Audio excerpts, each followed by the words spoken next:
Hi everyone, I'm your host Ashley Krez, and thanks for joining us on It's All Millennial. Here we discuss interesting topics relating to a large segment of our population, better known as Generation Y.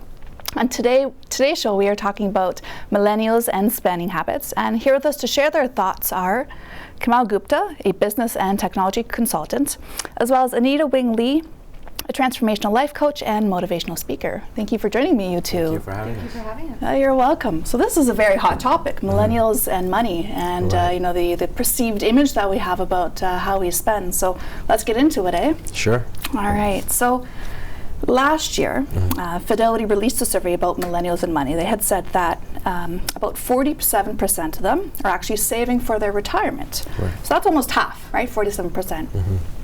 So, in terms of that statistic and that number, it seems really that the views of Gen Ys on their personal finance is that they are saving for their retirement, right? Another study, according to Time magazine, said that the average age that millennials begin saving for their retirement is 22 years of age versus boomers started saving at 35. So this is kind of interesting information, right? So although Gen Y has really struggled with their careers and launching themselves into the professional market and getting jobs and whatnot, even with the recession that happened in 2008, 2009, to me that sort of shares that our generation is being a little more cognizant of our spending habits and our finances for the future. Contrary to the stereotypes of our generation that we're irresponsible and that we've been pampered too much. Right. So we'll get into a little bit more about the saving habits of our generation and as well as the future. In the spring of 2013, through the Merrill Edge report, they showed that millennials are saving earlier and planning for retirement. So with that being said, as well as the statistics we shared earlier, are you surprised by that report? No, I'm not surprised at all by that report. I mean, the perception of each generation is always that they're less responsible, less mature, maybe not as long-term oriented as the previous generation. Yeah. But, results always prove to the contrary. I mean, you can go all the way back to the 50s, and every subsequent generation has financially, economically taken Canada forward. And they wouldn't be able to do that if they didn't have that maturity when it came to handling money. So. Well said. Yeah. Anita, any other thoughts for you? I'm not surprised either, because even from my own experience, seeing my parents begin to worry about their money during the 2008 recession, that begins to plant into your head that, okay, let's figure out how to actually handle this money thing. What do we do with the money that we make? Because that's not something that's necessarily taught in school. So it is something that young people have to learn ourselves. And although there's still an education gap, I think there's an awareness that, okay, at least if I don't know what I should do with my money, let me at least save a chunk of it. Because, so I can figure it out as opposed to just, blowing it all. Because we've seen that other people who have saved money have lost all of that. So, so I think there is an awareness now that we need to be a little bit smarter with our money, and we can't necessarily trust anyone else to handle it for us. That's a good point. Coming back to the recession that happened, how much do you think that has shaped our beliefs and as well as our saving habits as millennials? Yeah, I don't think it's the recession as much, Ashley. I think it's the aftermath of the recession. It's how our governments responded to the recession. Okay. I mean, their philosophy was this trickle-down theory, where if they help the big guys, the big companies, the major industries, eventually, that will somehow benefit the average person on the street. Okay. Whether or not that happened is quite debatable. But I think that kind of really shocked a lot of people, that here you have a different set of rules for the average person on the street. If you and I declare bankruptcy, I mean, the government doesn't bail us out, but a major company can declare bankruptcy, and the government will make sure that they continue to exist and prosper. So, so I think that's definitely had a big influence on Generation Y. Okay, so more of a societal perception and influence. Yeah, I mean, knowing that they need to look out for themselves, they can't really depend or rely on the government to kind of be part of their financial picture, if you will. Well, and I'm going to sort of segue into my next question. As we're talking about government programs, the same report that I mentioned earlier from the Merrill Edge report says that Gen Ys are also least likely to rely on government programs. So why do you think there's this distrust with thinking, okay, down the road I have this nest egg, when as other generations have? Anita, maybe you can touch on that. Yeah, I think a big part of it is that we don't understand government programs, quite frankly. I have colleagues who are social workers, and they say that the government policies are actually written in a way that normal people can't understand them. No. And so for millennials, we don't, there's a lot of marketing around, there's banks, there's a lot of like modern banking and different ways you can invest your money now. And although,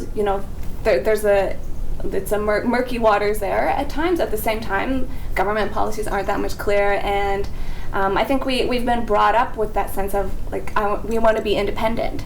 And so we want to find the information out ourselves. And so whereas our parents are kind of attached to the government and putting money there, I think we want to see ourselves as like, no, I want to be smarter with my money. And so we're looking for other ways where we can invest our money, or safer, maybe smarter ways with higher investments, things that we can actually do with our money that pay back, because we've seen our parents put money in the government, and that option isn't even there for us anymore.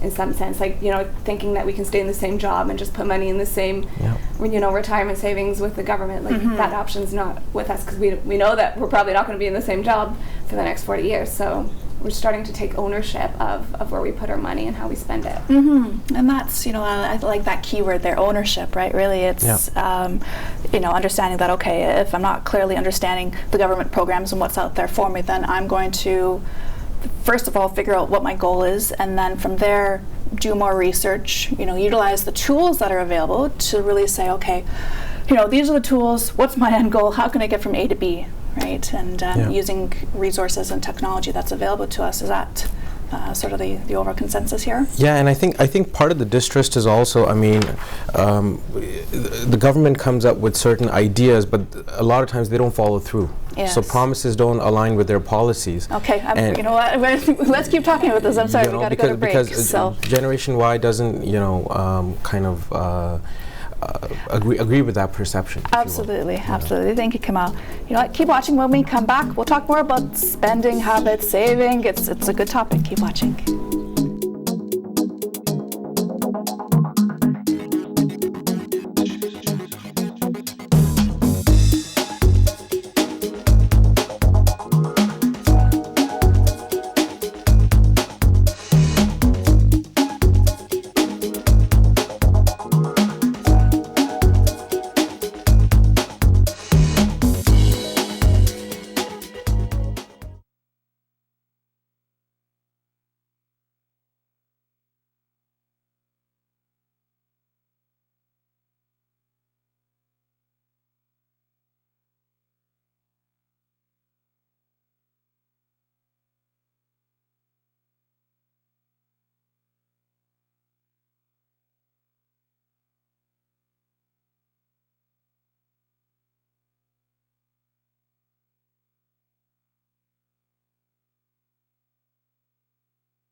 to the show. Before the break, we really were unraveling how Gen Y is saving for the future.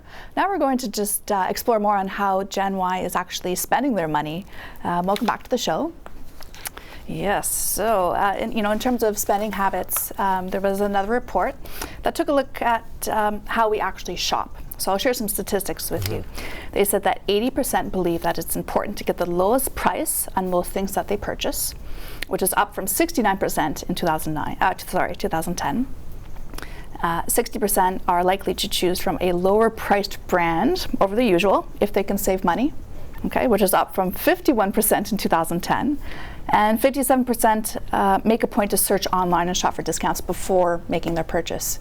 So, what are these statistics saying, right? They're saying that really, are we cheap? Are we a generation of, being savers? Maybe yes. I mean, that's what we talked about in the last segment. So let me put it out there. Are we too frugal? I think the prevalence, part of it is there's been, businesses like Groupon, and there's Kijiji. There's a lot of websites now where you can sell stuff online or, get things at a discount. Yeah. And so once you start realizing that, you could buy the same thing for a fraction of the cost, I think it starts, a lot of those things spread by word of mouth too. It's like, I got a deal on this. Why don't you get it too? Yeah. So we can go together, for example. Yes. So I think that has actually made it more acceptable to be frugal because, we can see that all these things are out there, everyone's doing it. Like, why would I want to pay more when I can get more? So I don't necessarily think that I think that's a big part of the reason why we could be perceived as frugal, but a big part of it is just like, it's more common now to be able to get really high quality services or products for a discount if you're willing to spend a couple extra minutes searching online for it. Sure. I just have to put a segue in. I mean, I remember that song that came out about the thrift store. Yeah. Thrift shop. What was that song? Yeah. But I mean, I felt like, after that song came out about, shopping in the thrift store, then that's become more acceptable as well, right? So there's just the societal influence that, as you were saying with Groupon and Kijiji, there are alternative ways to getting the same thing that you need. Kamal, any thoughts from you? Yeah, I mean, you're starting off in life, you're building your life, and if you're being too cheap and maybe not spending money on the top brand and maybe going for a lesser known or a less popular brand, and then taking that money and maybe investing it in yourself in your future, I mean, I'm all for it. I think that's a great way to go. Yeah. Sounds like we're smarter with our money, doesn't it? I like this. So really, as we're talking about money, we'll also talk about credit. Gen Y really has a love-hate relationship with credit cards. With credit cards, you get that instant gratification if you don't actually have the funds to get what you need when purchasing stuff. But then what happens, right? We get that credit card bill at the end of the month, and we have to pay the consequences of a higher interest rate and whatnot. So, with credit or loans or what have you, how can our generation really find a happy balance when it comes to credit? I think credit's really misunderstood. Credit's a very simple thing. You're a stranger, you're borrowing from a stranger, they don't know you. How do they know how good or bad of a risk you are? That's what your credit report tells them, essentially. That's it. And, if you're just starting off in life, you don't have a car, you don't have a house, so you don't have a car loan, you don't have a mortgage payment. You have a student loan, but you haven't started paying it yet because you're still in school, so you don't have to start your payments. So how do you build your credibility credit-wise? You get a credit card. That's the easiest way to build your credibility. Now, the other concern, which is a very valid concern, you spend all month, and at the end of the month, you get a piece of paper that tells you how much you owe. There's a very easy solution to that. Ideally, get a credit card with the bank that you have your account with. Sure. You can track your credit card expenses on a daily basis on your phone. And you don't have to wait till the end of the month to pay it off. You could just move money from your bank account to your credit card every day, every week, per transaction. Yeah. So that way you're not going to end up spending more than you make. You'll be within your means that way. Well, that's good. And are there any more concrete tips that we could give our viewers in terms of using credit cards? I really liked what you talk about in terms of the instant transfer. So I guess really that's one tip, right? Any other suggestions perhaps? Yeah, I was actually raised similarly. I treated my credit card like my debit card. Like I wouldn't spend more on my credit card than I had. And then, as I've gotten older and I've also learned I really focus, if I'm going to use my credit card to spend a little more than I might have, I make sure that it's on something that I know is going to pay me back. You know, whether it's in skills or it's in a network or it's in like future opportunities. I think the millennials dig a grave for themselves when they're just buying stuff that has no purpose, stuff that's just to hold up an image. But I think there is a way where you can use credit wisely, where like you think consciously about is this investment actually going to pay back instead of just buying more stuff. Okay. Oh. Yeah, and this myth about get as much credit as you're eligible for. I mean it's a myth. You know how much of credit you need based on your spending habits, based on your how much you can afford. So that one max 2 credit cards is really sufficient. Yeah. Oh, good tips, guys. As we've been uncovering spending habits, our generation really has strong spending power, where we're up to about $2 billion a year in terms of our spending abilities. So how do you think companies are changing their marketing tactics to